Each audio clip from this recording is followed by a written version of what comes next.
আসসালামু আলাইকুম প্রিয় দর্শক, সুজি দিয়ে যে এত সহজেই এত সুন্দর সুস্বাদু পিঠা তৈরি করা যায় এই রেসিপিটা না দেখলে বিশ্বাসই হবে না।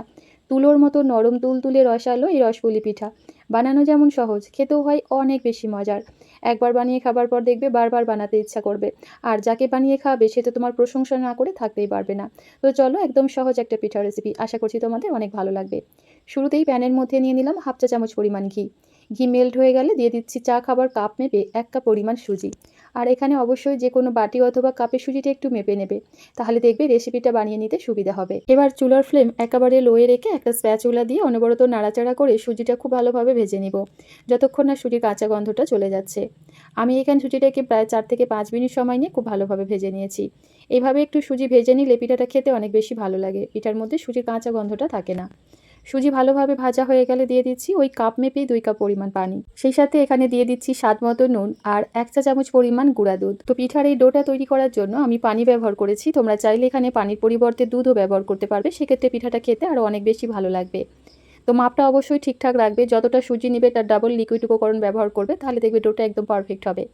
তো দেখো, আমি চুলার ফ্লেম একেবারে লোয়ে রেখে অনবরত নাড়াচাড়া করে ডোটা খুব সুন্দরভাবে তৈরি করে নিয়েছি। আর অবশ্যই চুলার ফ্লেম লোয়ে রাখবে, এতে করে দেখবে সুজি খুব ভালোভাবে কুক হবে বা সেদ্ধ হবে। তো এখানে ডোটা আমি খুব সুন্দরভাবে তৈরি করে নিয়েছি। এবার চুলার ফ্লেম অফ করে একটা প্লেটের মধ্যে নামিয়ে নিচ্ছি।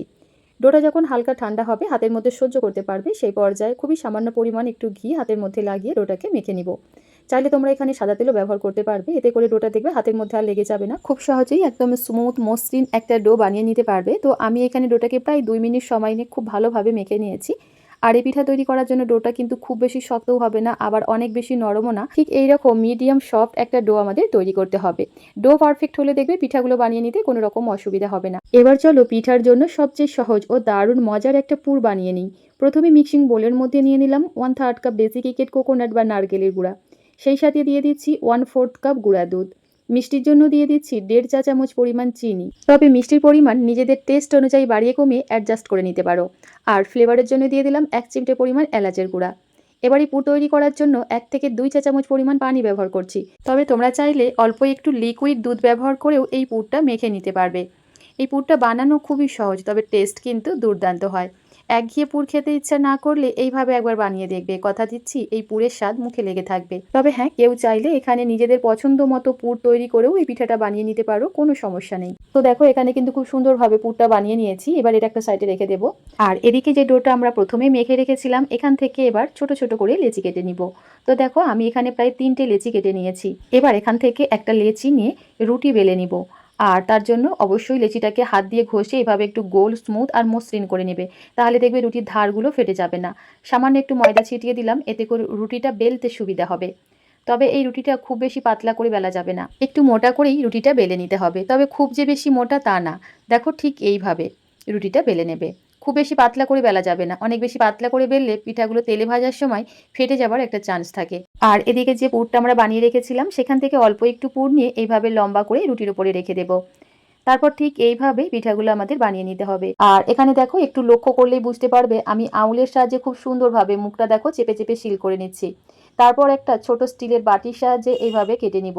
আমি এখানে পিঠাগুলো একটু ছোট ছোট করে তৈরি করছি, তোমরা তোমাদের পছন্দ মতো সাইজে পিঠাগুলো বানিয়ে নিতে পারো। তবে হ্যাঁ, এই পিঠাগুলোর গায়ে কোনো রকম ফাটল বা ক্র্যাক না থাকে সেদিকে কিন্তু অবশ্যই লক্ষ্য রাখতে হবে, তা নাহলে পিঠাগুলো দেখবে তেলে ভাজার সময় আবার ফেটে যাবে। তো এখানে পিঠাটা খুব সুন্দরভাবে তৈরি করে নিয়েছি। আর একটা পিঠা তোমাদের আমি বানিয়ে দেখাচ্ছি।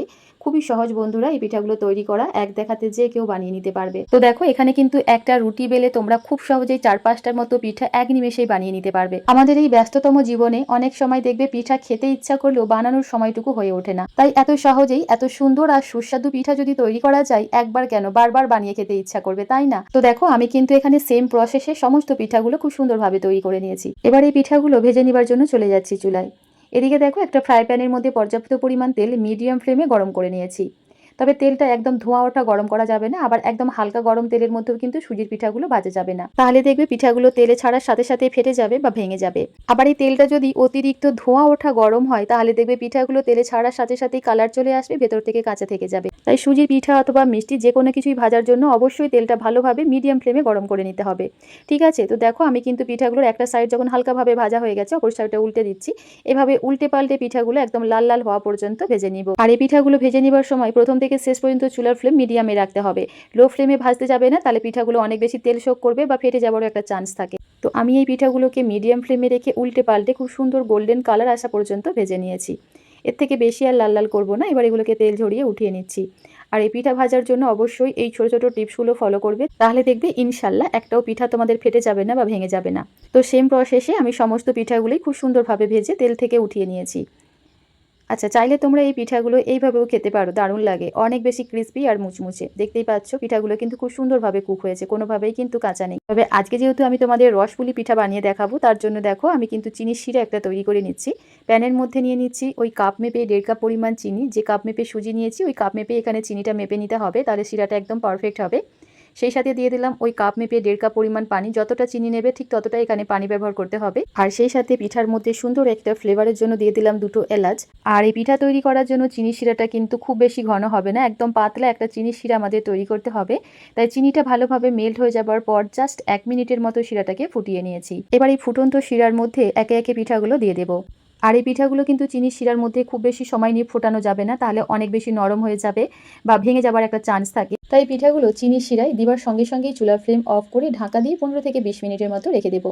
এই সময়ের মধ্যে দেখবে পিঠাগুলো খুব সুন্দরভাবে চিনির শিরা শোক করে একদম নরম তুলতুলে আর রসালো হয়ে যাবে। এবার এই পিঠাগুলো একটা বোলের মধ্যে খুব সুন্দরভাবে পরিবেশন করে নিচ্ছি। আর সুজির এই ভাজা রসপুলি পিঠা একবার বানিয়ে 2-1 দিন রেখেও খেতে পারবে। আর দেখতেই পাচ্ছ এই পিঠাগুলো দেখতে কতটা বেশি লোভনীয় লাগছে, একদম নরম তুলতুলে রসালো, যা মুখে দিতেই মিশে যাবে। এই রেসিপির মধ্যে তোমরা পিঠা আর মিষ্টি দুটোরই স্বাদ পাবে, খেতে কিন্তু জাস্ট অসাধারণ হয়। অবশ্যই রেসিপিটা বাড়িতে বানিয়ে দেখতে পারো, আশা করছি ভালো লাগবে। ভালো লাগলে প্লিজ লাইক কমেন্ট শেয়ার করো এবং আমার চ্যানেলটা সাবস্ক্রাইব করে পাশে থাকার অনুরোধ রইল। আজ তাহলে এ পর্যন্তই। আল্লাহ হাফিজ, আসসালামু আলাইকুম।